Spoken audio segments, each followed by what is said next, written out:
So verify a cofunction identity, right? Meaning, if you go to the fundamental identities, the cofunction identities were all these here, where it was like one trig function is a pi over 2 shift of the other. So that's what we're trying to do. Now, what you don't want to do, and this always comes up, is you can't use the identity you're trying to prove the identity. Okay? You have to use it to something else.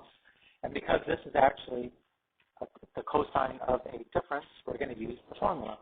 Right? The cosine of pi over 2 minus x should be the cosine of pi over 2 cosine of x plus sine pi over 2 sine of x. Right? Just plugging into the formula. Look in the formula.